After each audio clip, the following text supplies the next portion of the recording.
Hello everyone, and welcome to my channel. Today's video is going to be why you should emulate MS-DOS on Windows 9.x instead of virtualizing it with proper reasoning. Because I see a lot of people on YouTube trying Windows 95, Windows 98, DOS, Windows 3.1, 3.11, and so on virtual machines like VirtualBox, VMware, instead of actually emulating the hardware from back then, which, well, is the reason number one here, your bare metal experience. So when you're virtualizing, it usually takes characteristics from your CPU. So you're going to be running Windows 95 on top of a Ryzen or an Intel i7. And even though that works to an extent, some programs are like deeply tied to the CPU frequency, so that could lead to unexpected behavior, weird crashing, which happened a lot to me actually. Back in the day when I got into like virtual machines and stuff, of course, I wanted to relive my childhood and install Windows 95. And of course, it was quite painful. I mean, getting the drivers working and then the system would just randomly crash. And with emulators, you get basically bare metal experience. So it will run like you ran back in the day, pretty much 99% accurate compared to the real thing, which is pretty impressive. I mean, it's basically like having the real hardware, except it's emulated and it comes at a price. I mean, it does take a toll on your machine depending on what you want to emulate. But for comparison, my 3700X can emulate Pentium 200 at full speed, and that's about it. Anything above that, it might dip below 100% sometimes, which, that's the cost of actually having a very accurate emulation, which then will provide your operating system with a very, very stable, solid base that it can run on, that it was made to run on. Because no, Windows 95 was not made to run on your i7 or your Ryzen. It was made to run on the old Pentiums and Cyruses and so on. And that's what the emulators are emulating, bringing to the table. So yeah, that's the reason number one. Reason number two being the drivers. Because that's another issue when people install VMs. Where do I get the drivers? Oh my god, I need drivers for Sun, drivers for network, drivers for this and that. And when it comes to emulators, the drivers you're dealing with are basically real drivers for real hardware. So network card's a real device, and the graphics card's a real device. So like if you're emulating a Voodoo 3000, you're going to be using real Voodoo drivers from back in the day. You can download like the drivers from 99 and they're going to work because it's basically emulated. So graphics card and every sort of like audio cards like Sound Blaster, the drivers are the same from back then, and they just work some out of the box. Like some graphics cards already, like the drivers come with the CD, so when you install Windows 95, already knows, hey, that's a card we know, we have a driver for that. Or even when the driver is not available, you can find it on the internet and then install it, and it just works like a charm. And so you never have this sort of issue where, you just cannot find a proper driver. Because, everything's emulated, everything is real. So you won't ever have that sort of driver issue. It's just going to work. So actual 3.x-9.x, that's other point that is very important, because I know like a lot of people that try to run Windows and DOS on VMware and try to game, and then they wonder, oh, okay, so the 2D games run sort of, but 3D, no, it doesn't run. That's because it's not actual 3.x-9.x, which you get with the emulators. So basically you can have up to a Voodoo 3000 nowadays, which is like the best card you can emulate currently. So basically you could play Tomb Raider, you could play Need for Speed Half-Life, I mean, Need for Speed up to Need for Speed 3, I think. 99 is the hard cap, like 99, early 2000s. That would be anything above that's perhaps too much. Not so much on the graphics end, but on the CPU end of things. Because even though you can emulate up to just 733 megahertz CPU, it doesn't really, it's not really full speed. And no processor can kind of deal with that at this point. I mean, consumer grade, nah, just impossible. So yeah, you're limited to like 200 megahertz, like realistically tops like 233.66 if you're running a 5950 or something like that. But honestly, anything above that's just realistic at this point. It might change, it might differ, because then again, it's early stage, still it's still under development. Things are subject to change eventually. And then it brings us to hardware compatibility, which is another issue that people have while virtualizing. So like, oh, why can I not like run at anything above 600 times 400, or I mean 680 480 or 800 600? Why doesn't it go above that? Oh, the drivers. You know, you don't have proper acceleration stuff. Here you do. So you install the 3D effects drivers, the Zang Labs or Daimon Stealth, and bingo, there you go. You can like bump the resolution up to what it could actually go up back in the day. No 1080p, of course, but 1600 to 1200, that's something doable. So yeah, basically all the hardware's there. It just works. If it worked back in the day, you know, it's gonna work now with the emulator. So you look up like ideal hardware 99, 98, 97, and you can make like a build per year basically with the best stuff available, CPU, GPU, and RAM, and so on. And it's just going to work just like it worked back in the day. The figures are going to be the same. Like if you benchmark, it's going to perform the exact same because it's a low-level emulation. Even the CPU flaws are like brought up on a level emulation. So if you had a specific flaw, a specific glitch with a certain game, like, oh, this card had a glitch with this game during phase number 7, it's going to happen the same way, same moment, same trigger, basically, because it's a low-level emulation, and that's kind of cool, you know. It's basically like you are actually using the real hardware from back then, which adds up a lot to the experience, honestly.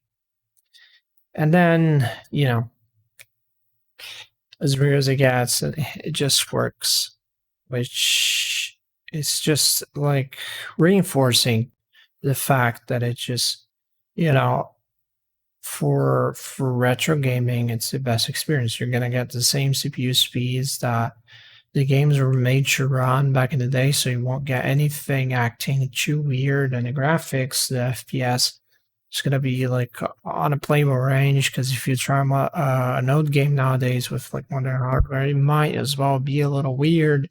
The frames might be way too high, or might not run at all, or sound issues.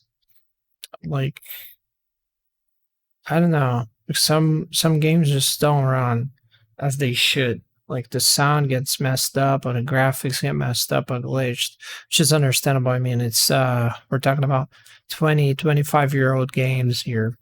It's just, you know, at some point it's just not gonna run anymore. You cannot expect it to run forever. It's not the natural course of things.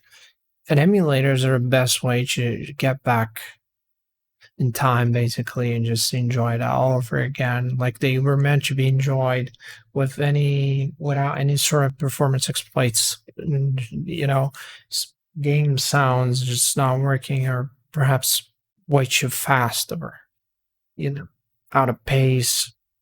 That doesn't happen when you're emulating. So that's mainly the main point here. Whether you're gaming or just touring old OSs and just trying to experience the real thing, like how fast or how slow it was to install a system, to do whatever, like, oh, okay, how was it to run Microsoft Office on 386 or 286?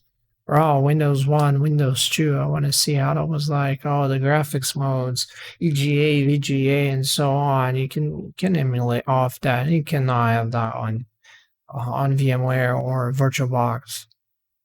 So that's one of the main things, honestly, if you just want to get that real accurate experience.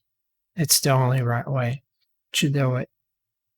Because, I mean, even though you can kind of get some stuff working, you can install Windows 95, you can install Windows 3 and DOS, other normal hypervisors, you're going to be looking at patching stuff because of CPU speed, and some games won't work, some applications won't work properly. And the system might behave in unexpected ways because it's just not meant to run on like a 3 gigahertz CPU or 4 gigahertz. It's from back when CPUs were barely hitting the 3-digit mark. So yeah. How much? It's another question. How much do you have to spend to run retro OSs and retro gaming and stuff? I mean, of course, you gotta have a beefy hardware, so that's one thing to consider. So you gotta have a very fast CPU. You're gonna be looking at like 6 cores, 12 threads. I mean, you can do with less. Like my old laptop had 4 and 8 threads, and I could dabble with emulation, but nothing above like a Pentium 133. That was the limit at 100% speed. But even so, I mean, it's doable. If you want to do light DOS gaming, perhaps like an i5 could do the trick. I mean, old i5. I mean, a new i5 is capable of much better stuff than that, like 200 megahertz, perhaps. Because it can overclock up to 5 gigahertz. But then again, IPC is the most important factor for emulation. So the higher the IPC, the better is the performance. So the the new Ryzen's, the 5600X and the 5950X being like perhaps the creme de la creme now when it comes to that kind of stuff because of the high IPC and a high core clock. So yeah, there's that cost. So you need to consider that hardware is expensive to run emulation properly. I mean, you can do with like entry level stuff, but you would be looking at 286s, 8880s, and that kind of stuff, and nothing above that, honestly, because it's just too demanding. I mean, it's low level emulation, so there's a cost, performance cost. Yeah, other than that, it's free. You can just go on GitHub and download and install and play. There's no cost to it, honestly.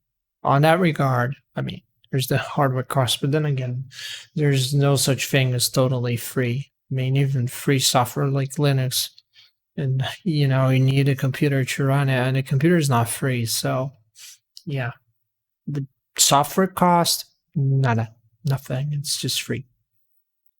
And which emulators can I use? Where do I find the spicy stuff that will allow me to play retro games? So there's PCM, there's 86box, and there's DOSBox. PCM and 86box being the most complex emulators, the most complete ones. I would dare to call them the creme de la creme, currently state of art, basically. So if you want to dabble in Windows 98, 95, PCM, and 86box are the way to go. If you have a potato computer, if you have a Raspberry Pi, something like that, you would be looking at DOSBox, honestly, which emulates a 486 if I'm not wrong. It's mainly for DOS gaming. It does the job fairly well. with it has its limitations. There's a couple of things that don't really work as they should. It's a little more complicated to use, honestly, because you got to mount the things manually, and it's not really a virtual machine per se or a machine per se. While on PCM an 86 box, it's a complete computer. It has its own hard drive, it has its own graphics card, processor, and so on. And you just, you know, you can customize as you wish and change the settings if you feel like so. Like if you chose a GPU that you don't really like, you can upgrade, and as long as you have the drivers, of course, you just switch drivers and bingo, it just works. It's the dream. It's like being able to download a graphics card, basically. Oh, I don't like the Voodoo 2000. Let's try a Banshee. Let's try 3000. Let's downgrade to a Paradise Bahamas. You can. It just works. So you can do a lot of tinkering with different hardware from back in the day and try different what-if situations. Like, what if I downgrade my CPU, or what if I try to run Windows XP with 286? Spoiler, it's not going to work. But yeah, I mean, that's the fun of things, trying what ifs. How does it run? Like, what if I install Windows 3.1 on top of like DAWs on a Pentium 500? It's a Pentium 2 500. I think it's a Celeron, actually. 500 megahertz from the 2 gen. Yeah, that would be a Celeron. But whatever. I mean, lots of things to do, lots of different OSs to try, and hardware combinations and different games and modes and resolutions. It's so much fun. It's really a different world. I mean, she get lost into, like, virtual machines are fun on their own. I mean, I love virtual machines and dealing with modern operating systems, but when it comes to the old stuff, emulation's the way to go. And it's getting even better every day. Like, it's getting constantly patched with new features, new hardware that can be emulated and stuff. If you guys want, I can make a guide on how to set up your emulator of choice, whether it's PCM 86 box, DOS box. Comment sections down below. So if you have any sort of suggestions in that regard, like what kind of emulator do you want to see, which kind of guide, and what OS do you want to learn to install and where to obtain, and that kind of stuff. So if you guys want that kind of content, if you guys appreciate that kind of content, because I'm still trying to find myself here on YouTube, like what kind of content people really enjoy watching, and I'm testing the waters, basically. So I haven't found my niche in that sense. So it's much appreciated if you guys have any sort of feedback in that regard. So yeah, that's it for the video. If you guys enjoy it, have a great one.